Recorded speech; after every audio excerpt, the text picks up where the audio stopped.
This is day 8, Journey to World Champion. Finished a week already. This is only the beginning, guys. People are going to look back at history very differently in a couple of years. And from 10 years from now, things are going to be interpreted very differently. So guys, I'm trying to vlog in a weird way. I'm at the gym on the treadmill warming up. Maybe a run, bike, swim. Just going to do mainly cardio and build up endurance, get back to my Ironman ways, and triathlon. And I think that'll be the best for chest. Because obviously, weightlifting is nice, but I think being lean, having endurance, trying to not be bodybuilder, but just to be physically fit and have endurance for very long chest games, have calm. I think some players have lower heart rates, and that might affect your nerves under pressure. So I'm sure there's a lot of sports psychology behind it. So I'm going to start with my run, and then with everything else. I'm not a vlogger where I film everything, but this is day 7 Journey to World Champion. I'm just finishing up at the pool now. From some laps in the sauna and keep up the routine. And I'm not going to show you guys my gym, because I need to figure out some you guys are trying to come to my gym, but you guys probably can't even afford it. It's an expensive gym. Today's video, we are going to be talking about the importance of defense and fighting and never giving up, not just on the chessboard. So, yesterday I played Title Tuesday. I played the early and late Title Tuesday. It did not go so well. Rating's taken a bit of a hit, but rating comes and goes, and it's online rating anyways. Doesn't mean much. Much more focused on getting my classical rating up. So in a lot of my games, in the late Title Tuesday I was very tired and not feeling so good. So I had to resort to flagging and winning an endgame. So in this first game, we're going to show how after a terrible opening, I fought back. And although this series is, my journey to World Chess Champion, I would hope that, you as viewers can take some of the similar lessons and apply them to your own game. Because, everyone who plays chess wants to improve. And chess improvement is a form of self-improvement. So I hope that the lessons that I'm sharing, you guys enjoy them as well. So my opponent played knight h5. I played takes, rook e1, knight f4, maneuvering my knight. Bishop e6, bishop b5. It was probably quite stupid. He could go f5. He didn't go that. Knight g3, knight e7. Again, the knight belongs on e3, probably because I have to play g3 to kick out the knight. But I was just sort of tilted. He's maneuvering his knight. He goes bishop g4.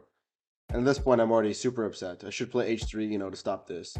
So the pin's coming, the knight's coming, everything's terrible. h3, I just blunder full pawn.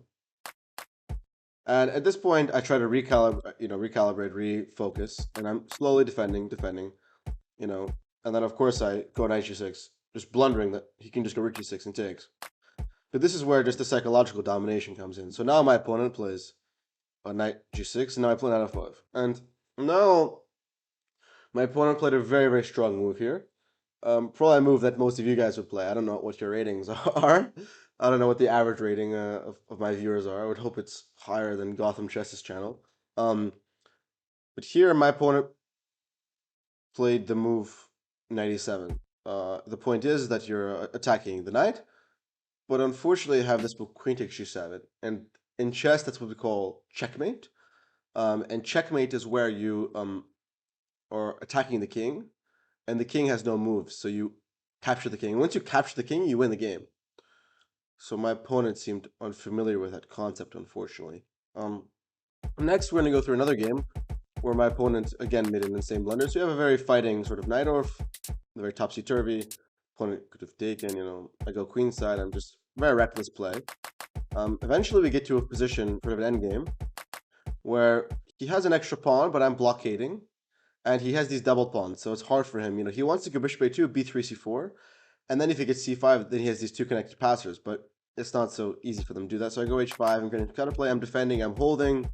You know, he should have played d6 here. I just blundered this. Anyways, he goes up. We're waiting, and in this moment, my opponent plays again another very strong move. Rook takes g7, and I don't know. I just take a free rook. So that was quite confusing, to be honest. Usually such gifts are quite rare.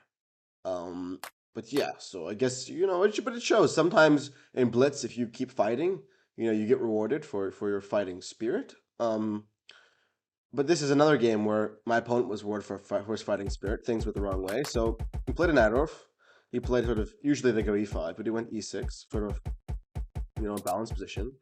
I take a queen d2, b3, knight f4. He goes knight f6, provoking e5. I didn't really like this.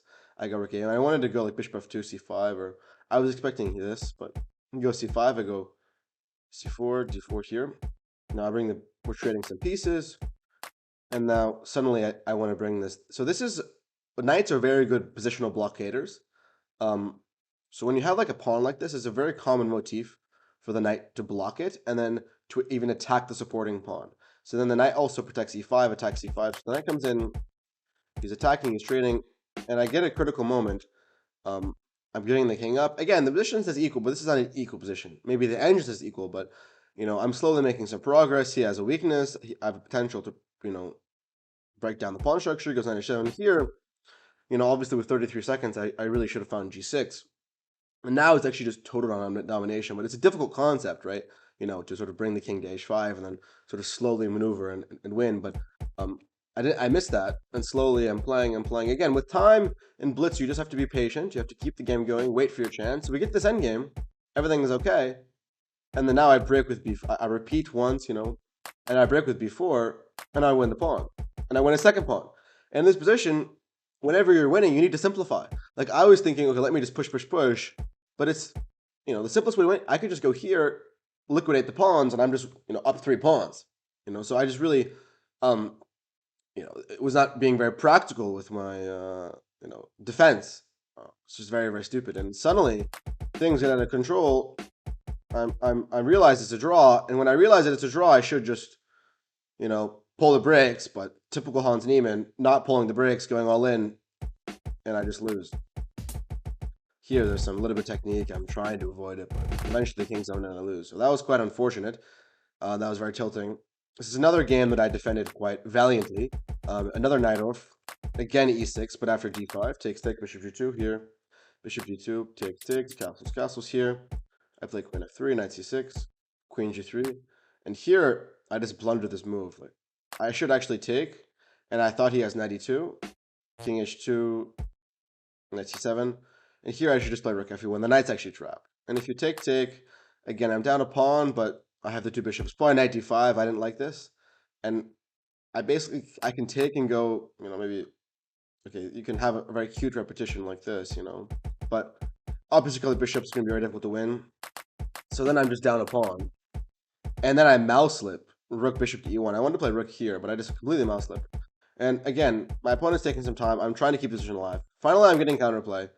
And lo and behold, knight f6, d5 tactics, and everything opens up. Again, if you take back with the bishop, I take back with the knight, I mate. So you have to try and deflect, but then I double attack. And then I win the game. So I was showing some good fighting spirit. This is another good example of how to sort of keep the game going. So my opponent played a very weird system.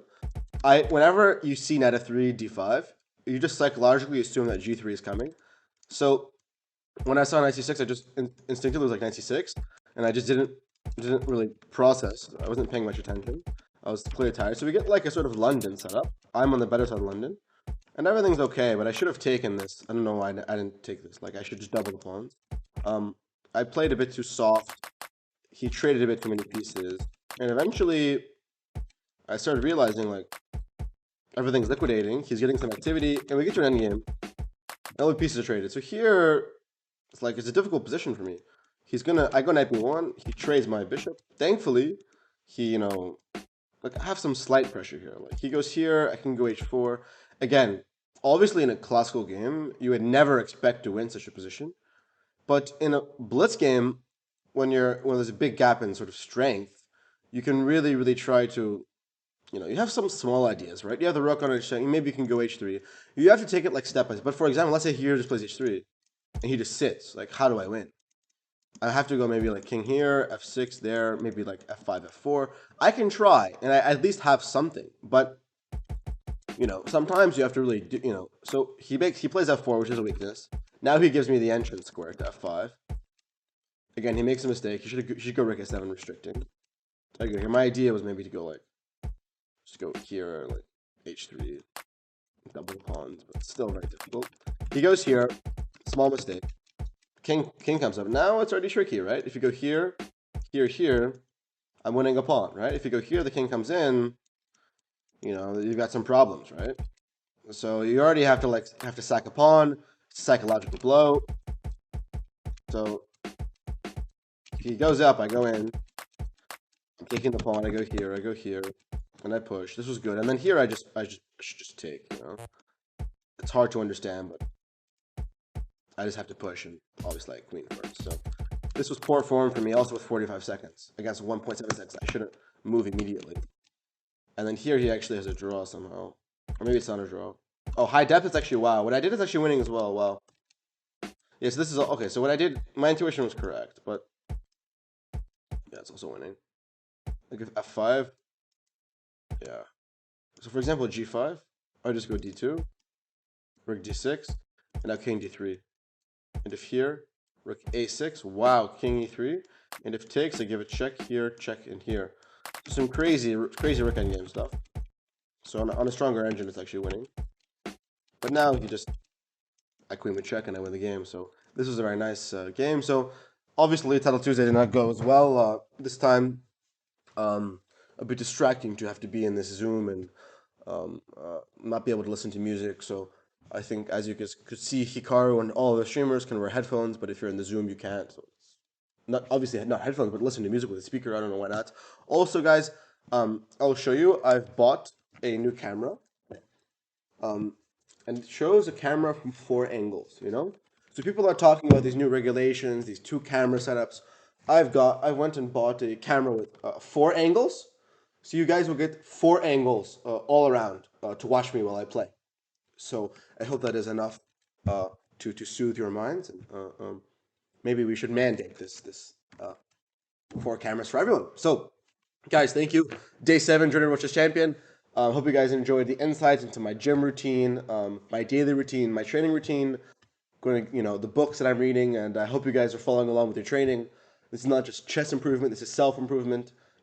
Trying to unlock my personal potential in chess and outside the game, because chess is life, life is chess, and to improve your game of chess, you must get enlightenment in the outside world, have good have experience. So thank you guys for watching, and get out of here, guys.